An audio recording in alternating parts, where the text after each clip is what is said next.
Hello guys, welcome back to my channel Bangaliana. তো বন্ধুরা, আজকে আমি তোমাদের সঙ্গে শেয়ার করতে চলেছি ভাজা মশলা দিয়ে চিকেন কারি রেসিপি।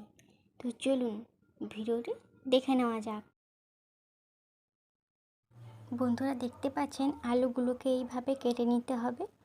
এরপরেতে পরিমাণ মতো নুন দিয়ে ভালো করে মাখিয়ে নেব। তো বন্ধুরা, ভাজা মশলাটা আমি কিভাবে বানিয়েছি সেটা ডেসক্রিপশান বক্সে দিয়ে দেবো, আপনারা চাইলে দেখে নিতে পারেন। বন্ধুরা, এবার নিয়ে নিচ্ছি চিকেন, যেগুলো আমরা আগে থেকে পরিষ্কার করে ধুয়ে রেখেছি। তার মধ্যে দিচ্ছি পরিমাণ মতো নুন, পরিমাণ মতন হলুদ আর সর্ষের তেল। সব কিছু দিয়ে ভালো করে ম্যারিনেট করে 30 মিনিটের জন্য রেখে দেব।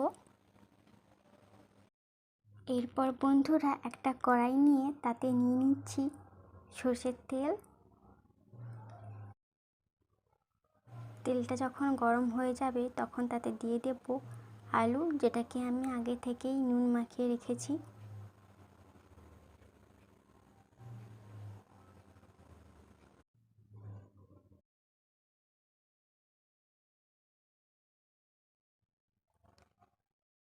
তারপর ফ্লেমটা হাই করে এটাকে ভেজে নিন, যতক্ষণ না এটা প্রায় 80% মতো কুক হয়ে যাচ্ছে।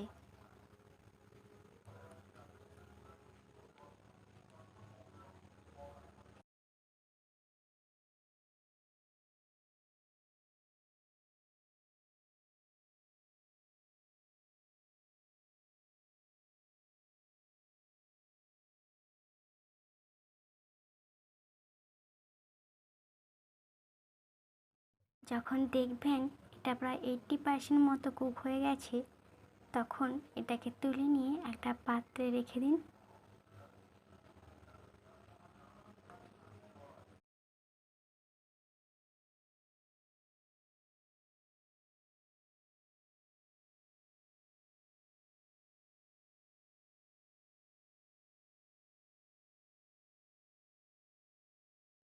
এরপর কড়াই নিয়ে তার মধ্যে সর্ষের তেল দিয়ে তেলটা গরম হয়ে গেলে তার মধ্যে 3টা গোটা এলাচ একটু খোসা ছাড়িয়ে দিয়ে দেব লবঙ্গ, দারচিনি আর তেজপাতা।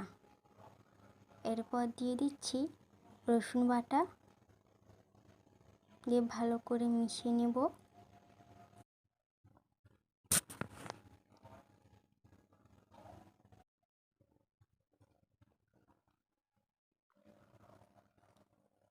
এরপর এর মধ্যে দিয়ে দিচ্ছি পেঁয়াজ কুচি, ভালো করে মিশিয়ে নেব।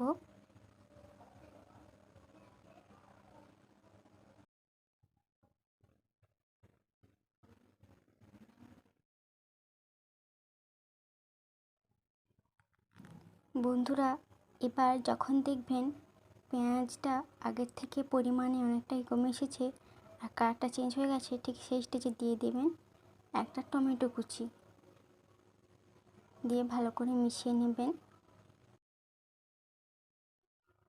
এবার যখন দেখবেন টমেটো কুচিগুলো মিশে গেছে, ঠিক সেই স্টেজে দিয়ে দেবেন পরিমাণ মতন হলুদ গুঁড়ো আর পরিমাণ মতন লঙ্কার গুঁড়ো, দিয়ে ভালো করে মিশিয়ে নেবেন।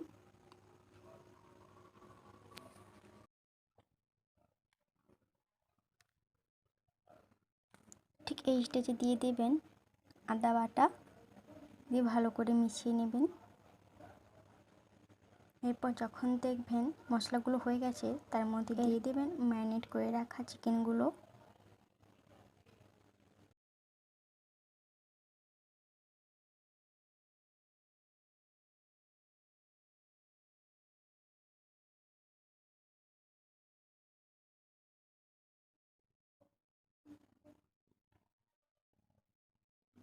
ভালো করে মিশিয়ে নেবেন মশলার সাথে।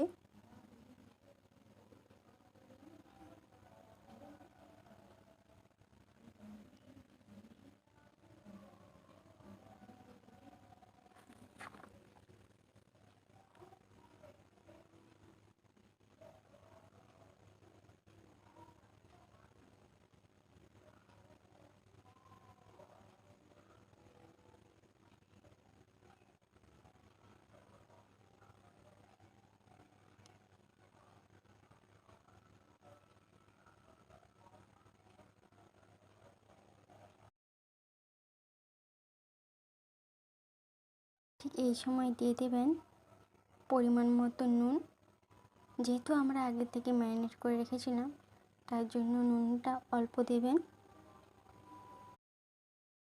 বাট মাঝে মাঝে এটাকে ভালো করে মিশিয়ে নিতে হবে, না হলে কিন্তু এটা নিচে লেগে যাওয়ার একটা সম্ভাবনা থাকবে। এরপর এতে দিয়ে দেব আলুটা, যেটা আমরা আগে থেকে ফ্রাই করে রেখেছিলাম, দিয়ে ভালো করে মিশিয়ে নেব।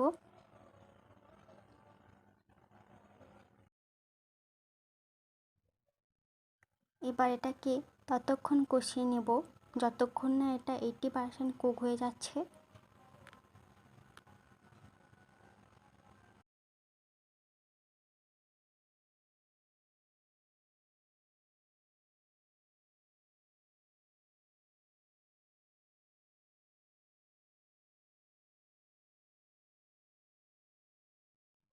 এরপর এতে ঢাকনা দিয়ে দিচ্ছি। ঢাকনাটা খুলে ভালো করে নেড়ে নেব। ঠিক এই স্টেজে গিয়ে আমরা দিয়ে দেব পরিমাণ মতন জল, দিয়ে ভালো করে মিশিয়ে নেব।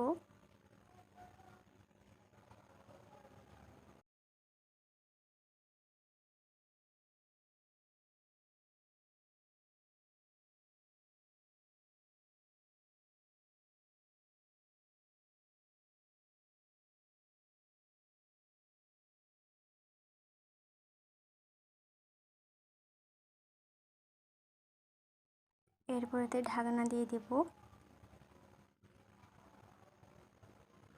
বন্ধুরা দেখতে পাচ্ছেন ঝোলটি ফুটছে। এই স্টেজে গিয়ে আমরা দিয়ে দেব কাঁচা লঙ্কা কুচি, কাশ্মীরি লঙ্কার গুঁড়ো,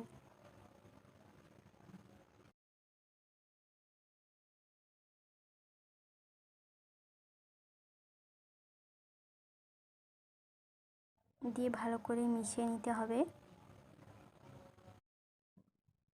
বন্ধুরা যখন চিকেনটা রান্না হয়ে আসবে, সবশেষে আমরা দেব ধনেপাতা কুচি আর সেই স্পেশাল ভাজা মশলা, গুঁড়ো গরম মশলা।